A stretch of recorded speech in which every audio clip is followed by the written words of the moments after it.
Okay, day 14, section 2. Let's talk a little bit more about this trade-off between inflation and output that the Fed is trying to balance when they conduct monetary policy.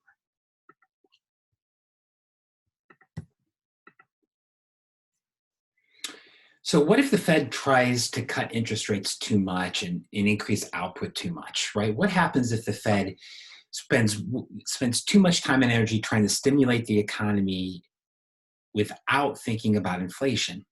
Well, the problem here is, if I can expand this a little bit, the problem here is the Fed keeps on pushing up aggregate demand. Actual prices will begin to rise. But one of the things that's going to happen is eventually the public's going to catch on that inflation is going to be higher. And what are they going to do? They're going to raise their expected inflation rate, and they're going to demand higher wages. So people will begin to change their behavior if they expect higher inflation in the future, specifically higher wages. Higher wages will reduce short-run aggregate supply. And notice that while the Fed tries to move this up here to E2 by stimulating aggregate demand, eventually the public is going to demand higher wages, and that's going to move us short-run aggregate supply back to when we get to E3. So notice what's going to happen here in the long run. The Fed tried to increase output, and they did for a little while, but in the long run, all we got was inflation. And the key to this is expected inflation, right? The public will increase their expected inflation, and that will really offset the impact of the Fed's increase in actual inflation. This is one of the reasons why central banks, particularly the Fed, focus so much on credibility.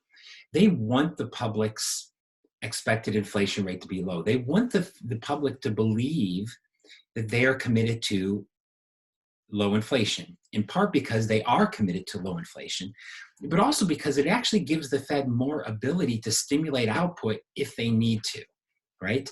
Because it allows people to say, to not necessarily demand higher wages and to reduce short-run aggregate supply, but to get more of that output kick if they feel that they need to. This is the concept we talked about in Principles of Macro called money neutrality. In the long run, changes in the money supply only impact nominal variables like inflation, right? And nominal interest rates and nominal GDP, but they don't impact real variables like unemployment or real GDP or real interest rates. Another way of saying this is that the Fed can stimulate output in the short run, but they can't in the long run. They can't do this forever. In the long run, all they do is create inflation. So, in one sense, you might say, well, listen, in the long run, we're all dead, right? Who cares about the long run? I just need a job today. And that's true, right? That is true, right? That we do live in the short run, and the Fed has to think about short run output. But on the flip side, they cannot forget about the long run impact.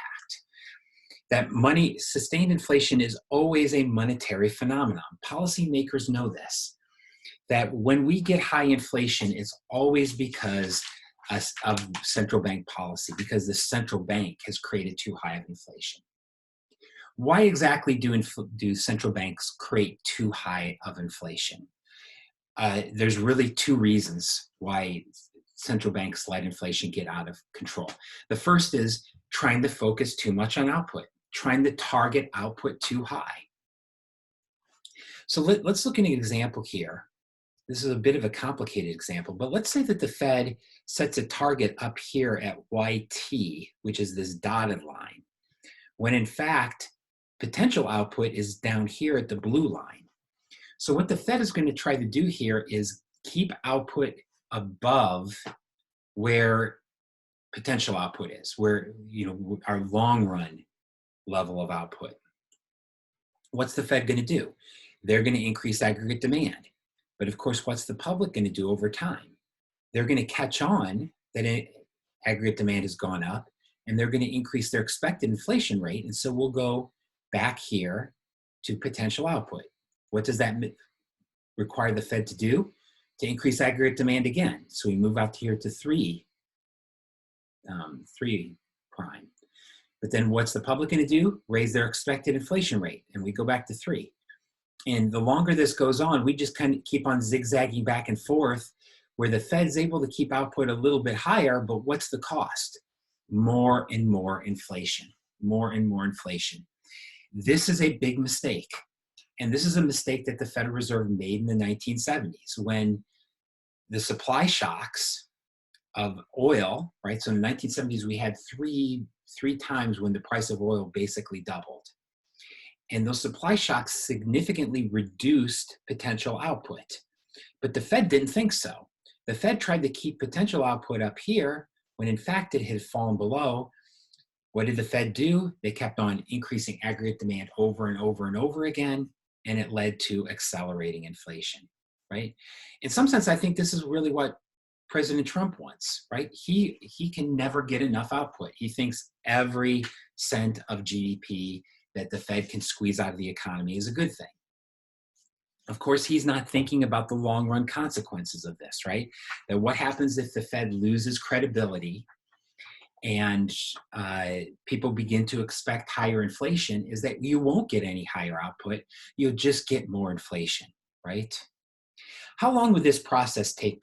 In other words, how long will it take the public to catch on to a central bank that was trying to keep output too high? Well, it depends how rational you think people are, right? Under rational expectations, people use all available information when they set their expectations and they're forward looking. So people don't make predictable mistakes and they adjust, according to rational expectations, they adjust their expectations very quickly. So what that means is that you might hardly get any increase in output here. Like almost as soon as aggregate demand goes up, aggregate supply could be going back because the public anticipates what the Fed is going to do. And so you may not even get any zigzagging. You just might go from 1 to 2 to 3 to 4, right? You might just go right up the long run aggregate supply curve if the public completely knows what the central bank is going to do. And so this gets back to a point I made a minute ago. This is why credibility is so important in modern monetary policy.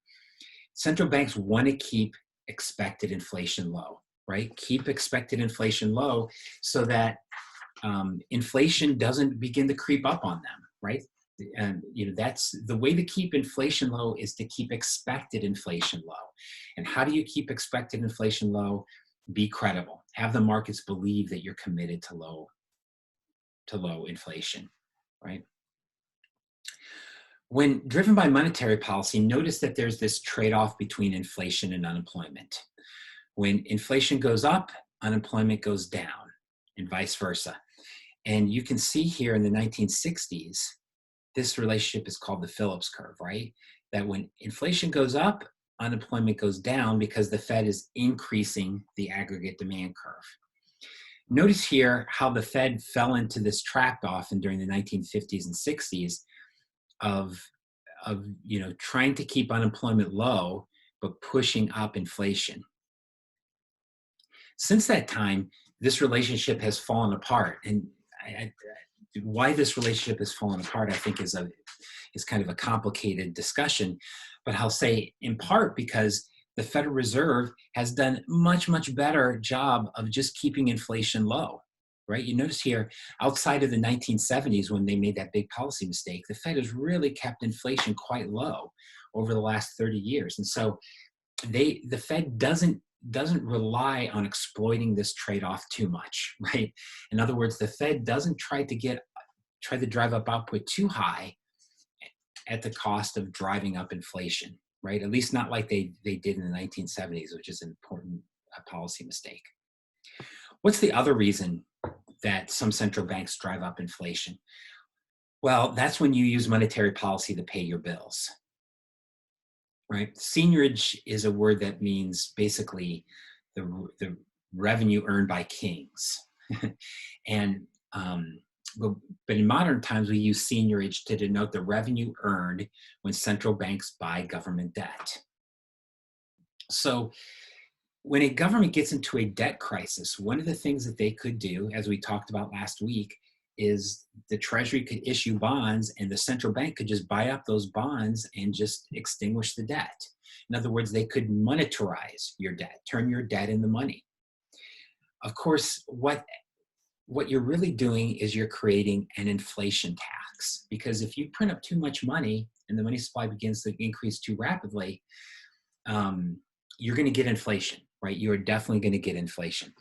A past chairman of the Federal Reserve said, inflation is a thief in the night, right? And I think that is definitely true, right? Inflation is a tax, right? It is a tax on people. However, it's a thief. It's not an obvious tax, at least not initially. And that's why many governments rely on trying to just print up money to pay their bills. And that works for a while, but eventually when inflation starts to rise, people figure out what's going on, and it leads to financial collapse for the reasons we've talked about throughout this block. So if you think about a government budget deficit, right?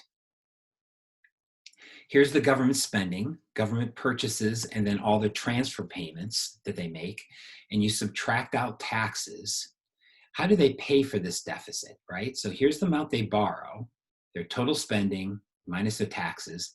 They can pay for that by either issuing bonds or having the central bank increase currency or reserves, right?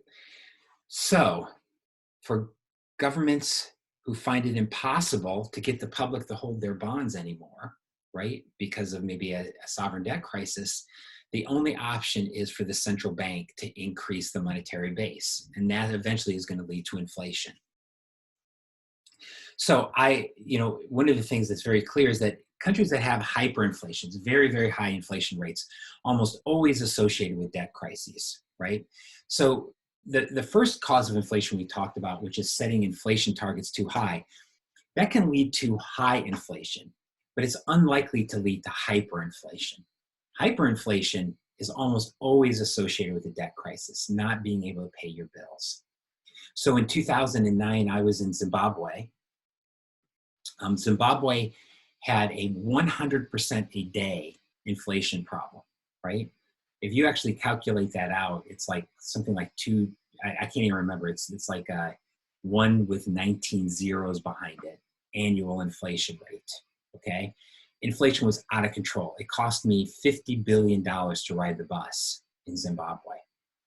So, it's a crazy, insane situation. And so this is I saw this sign in a bathroom in Zimbabwe. It said toilet paper only to be used in this toilet. No cardboard, no cloth, no Zim dollars, no newspaper, right?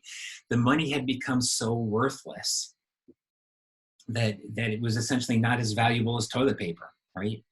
And that all had to do with basically an economic crisis that Zimbabwe was going through at the time, right? That they had a debt crisis, they couldn't pay their bills. If you can't pay your bills, what do? Well, you print up money, right? I want to show you this. If you look at debt crises throughout history, you see this time and time again. This is on your handouts, the hanky, oh shoot, can I close this here? Yes, this is the Hankey Cross hyperinflation table, right? And this looks at hyperinflations throughout history. Here we can see, I think I mentioned a minute ago, Zimbabwe, that they had a 98% daily inflation rate that converted to, at an annual rate, here it is, 8 to the 10 to the 10th. I overestimated, not 10 to the 19th, 10 to the 10th percent inflation rate a year, right? A year. That is a very, very big number. Hungary after 1945, Yugoslavia in 1992, Germany in 1922, a very important hyperinflation in world history. And you can go down all these lists here, and this is too many countries to talk about, but in each case, there's the same outline of facts. The country gets into a war or an economic crisis. They then have a budget crisis. They can't borrow money through bonds anymore. So how do they pay their bills? They start printing up money. If you remember Germany in 1922, the Germans lost World War I. Uh, England and France saddled Germany with these huge reparation payments. The German economy was in the trash. And so how did Germany pay these reparation payments? They just started printing up money. That led to a huge inflation rate of about 30,000% a year, which destroyed wealth, ruined what was left of the financial system, and eventually set the stage for Hitler coming to power. So, that of course is unfortunately one of the lessons that we've learned through history, is that relying on monetary policy to pay your bills, it's appealing, right? It's an attractive way because it's kind of like a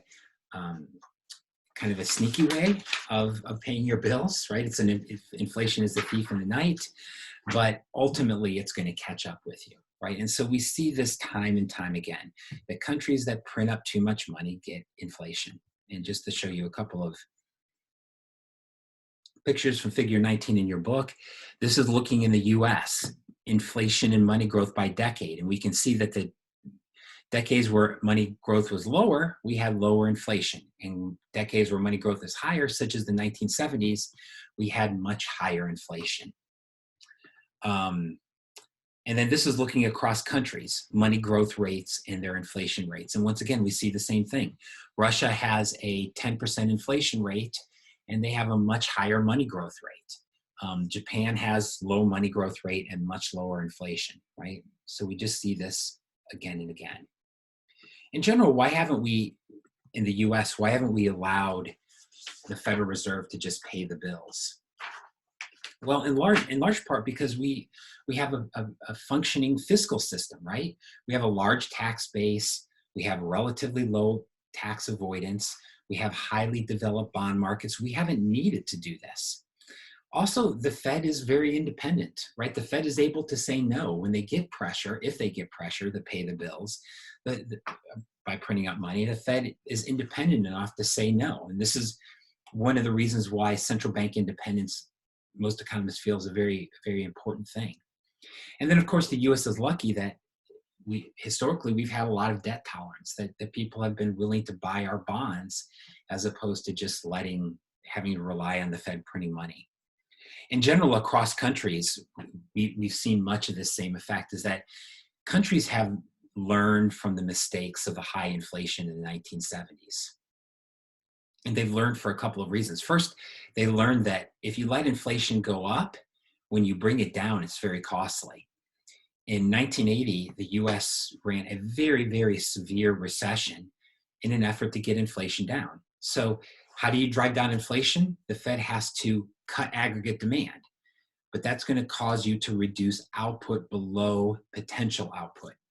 So you can see here, the Fed lowered inflation from 12% all the way down to about 4% in just 4 years. But at what cost? Here's the output cap, the percent below potential output we were. And you can see output fell about 8% below potential output.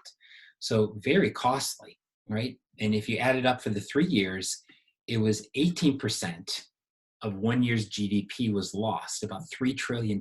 So it ended up being very, very expensive to reduce inflation. And most central banks don't want to go through that again. And so since the 90s, you can see across all these countries, inflation has been much, much lower. And I think it's because central banks learned a lot from inflation getting too high in the 1970s. I think financial systems have become much more leery of what's been going on, and central banks fear that markets will panic if inflation goes up. More central banks are independent, which also has put lowered inflation. And then finally, there's also been some supply factors, right? Global supply chains have actually increased potential output and made it easier to keep inflation low.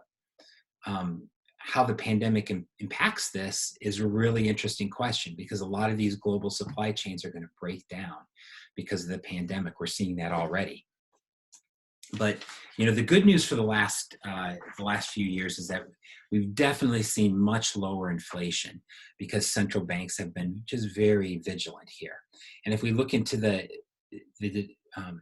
the 2000s, one of the things we see was that there was another factor, the global financial crisis of 2008. And in fact, in the US, you saw that inflation actually fell, was negative in 2008. And why was inflation falling? Because aggregate demand fell during the crisis, right?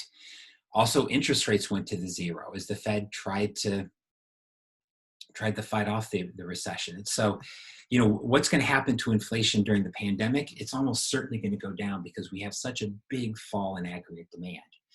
And that's one of the reasons why the Fed doesn't have to worry so much about inflation right now. They can kind of focus on output. But this is going to continue a trend that's happened globally of lower inflation, which in many ways is good. But in some ways it could be bad because lower inflation that's caused by financial crisis and economic collapse, that's not the way you want to get low inflation, right? You don't want to get low inflation simply by being in a deep recession. And unfortunately, that's kind of where we've been here in the 2000s, is that inflation was low before the 2000s, but has really been tamped down by all this economic turmoil, first in 2008, and now with the pandemic. So, all right, let's break here. We'll be back in a moment.